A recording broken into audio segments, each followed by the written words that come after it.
It's the Daily Special with Kimberly Ray Miller! Welcome to the Daily Special. Today is Tuesday, February 19th. Well, if any of you are wondering, I did have my date with the New York Post, and it is in their entertainment section. There's a picture from it. So how'd it go?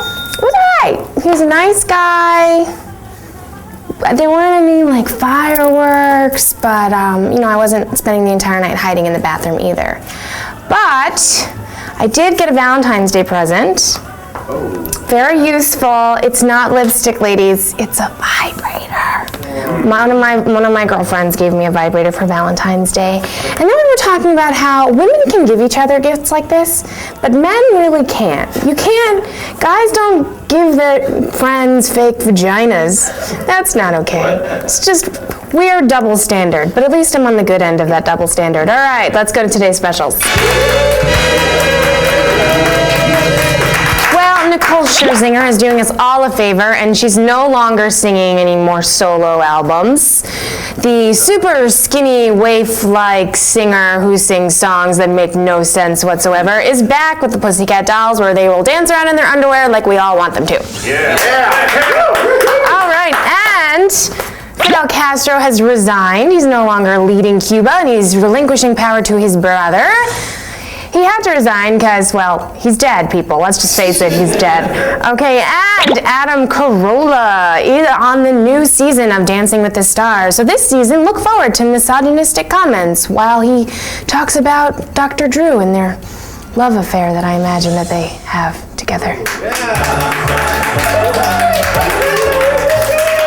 Welcome back, and this is the Round Table, where we talk about news and pretend that we're smarty pants. With me today is Liz Lasky, New York City social worker and comedian, and our resident hilarious person, Stacy Rumaker.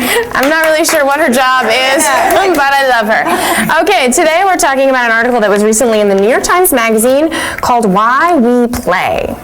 And the article is really interesting because it talks about the psychological and the evolutionary effects of playtime in children and how it affects us as adults. You both read the article. What were your thoughts? I think the basic gist of the article is that we're not letting children play enough. There's this great experiment where they did on rats, where they compromised the brain to make it have the same effects of ADHD in rats, and they gave them an hour more of playtime, and the effects of ADHD decreased. We're all around the same age, and ours was really the last generation that went out to play. Since then, there's been this movement away from that. Everything is scheduled and socialized, and kids don't go out without parental supervision anymore. Now it's so different. I don't see imaginative play as much as I did before. A lot of things are electronic, and people are always on, on a sidekick or even on a Game Boy. I remember getting a beeper when I was in high school, and this was such a big deal. I'm dating myself, and no, I'm not a drug dealer.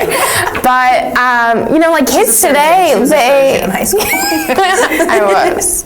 Kids today, they have cell phones in middle school. I think it asks a bigger question. If society is changing like this, is it okay then for the kids not to play like that? Is it time that now development might be changing and play will become less important, and things like learning how to use a computer and learning how to use, a sidekick is going to become more important? We live here in New York, and you can't let your kids out on the street to play because they're going to get shot.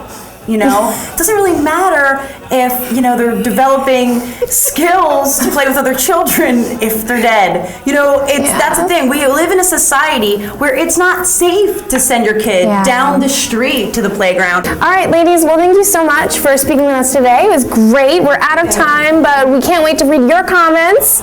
So we will see you tomorrow.